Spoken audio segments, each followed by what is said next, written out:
দূর দেশের যত ময়লা আবর্জনা আমার ঘরে ঢুকাই রাখে। দেখেন তো ভাই এটার দাম কত হবে? আরে ভাই এটা তো দেখেই মনে হচ্ছে অনেক পুরাতন লাকেশ। এইটার আর দাম কত হবে দাঁড়ান দেখতেছি। এইটার অবস্থা তো একদমই খারাপ। ওরে আল্লাহ রে, কতগুলো টাকা এর ভিতরে, তাড়াতাড়ি লুকাই ফেলি। এর ভিতরে তো মনে হচ্ছে অনেকগুলা টাকা। যেমনি হোক এই লাকেশটা আমার কিনাই লাগবে। কি ভাই কত হবে দাম?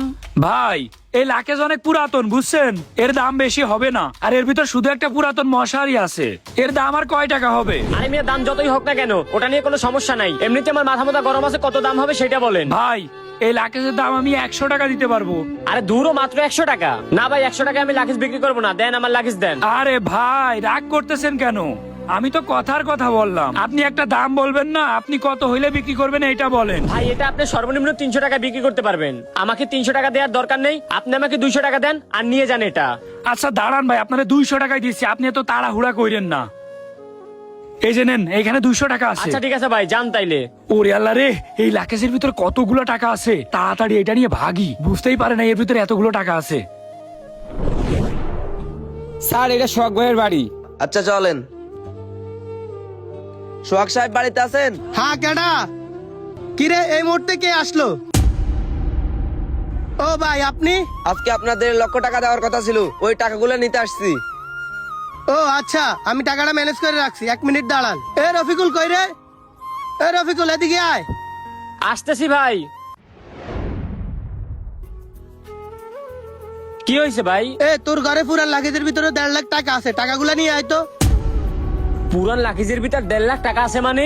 কি বলেন ভাই? আরে হ্যাঁ, লাগেজের ভিতরে একটা পুরাতন মশারি আছে, ওই মশারির নিচে রাখছি, যা টাকাগুলো নিয়ে আয়। কিন্তু ভাই আমি তো ওই পুরান লাগেজটা বিক্রি করে দিছি। কি তুই আমার না জিজ্ঞেস করে পুরাতন লাগেজটা বিক্রি করে দিলি? কার কাছে বিক্রি করলি তুই?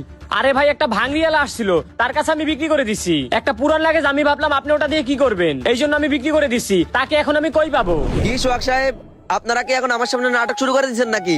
যেদিন টাকা দেওয়ার কথা থাকে ওই দিনই আপনাদের নাটক শুরু হয়ে যায় নাকি? আচ্ছা ভাই, আপনার টাকাটা তো আমি ম্যানেজ করে রাখছিলাম, কিন্তু আমার ছোট ভাই একটা ভুল করে লাইছে। দাঁড়ান আমি বিষয়টা দেখতেছি। এ তুই আমার কাছে না শুনে লাকিসটা বিক্রি করলি কেন? ভাই আমি জানি না কি ওইটার ভিতর এত টাকা ছিল, আপনি তো আমাকে কখনো বলেনও নাই। আর ভাঙারিয়ালা কত বড় বাটপার, ও আমার কাছে কিছু বলে নাই। এখন যে আমি যে কি যে করবো ভাই। আচ্ছা আপনি আমার 1 সপ্তাহ টাইম দেন, আমি আপনার টাকাগুলো ম্যানেজ করে দিতেছি। আচ্ছা আমি একটা জিনিস বুঝলাম না, আপনাদের এখানে যেদিনে টাকা নিতে আসি ওই দিনে আপনারা এরকম শুরু করেন? আপনারা কি এটা ইচ্ছা করে করেন নাকি? আরে ভাই ইচ্ছা করে করবো কেন? আপনার টাকা আমরা যত তাড়াতাড়ি শোধ করে দিতে পারি ততই তো আমাদের ভালো। আমি এত কিছু জানি না, 1 সপ্তাহের ভিতরে টাকা ম্যানেজ করে আমার অফিসে গিয়ে দিয়ে আসবেন। এই চল।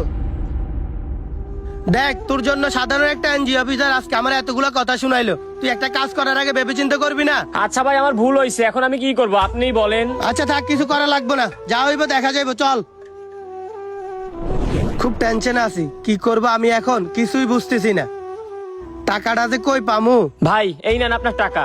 কি রে, এ টাকা তুই কই পাইলি? ভাই ওই লোকটা এসে টাকা ফেরত দিয়ে গেছে।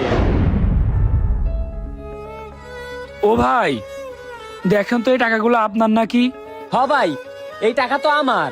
ভাই আসলে আমি লোভে পড়ে গেছিলাম, লোভে পড়ে আপনার টাকাগুলা নিয়ে গেছিলাম, আমারে মাফ করে দিয়েন ভাই। আপনার টাকা আমি ফেরত দিছি, এগুলা রাখেন ভাই। কিন্তু ভাই আপনি তো এই টাকা ফেরত নাও দিতে পারতেন, ফেরত না দিলেও তো আপনাকে খুঁজে পাইতাম না আমরা। ভাই আমি এই কাজটাই করতে চাইছিলাম, আমি ভাবছিলাম টাকাটা নিয়ে চলে যাব, আপনারা কেউ বুঝতে পারবেন না, আপনারা কেউ দেখতে পারবেন না।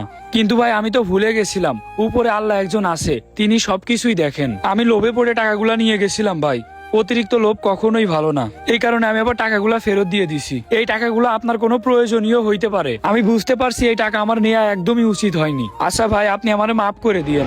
যাক, তাহলে দুনিয়াতে এখনো ভালো মানুষ আছে, টাকাটা পাওয়াতে আমার অনেক উপকার হইলো। চল এখনই গিয়ে ওই এনজিও লোকের টাকাগুলো দিয়ে আসি। চলেন।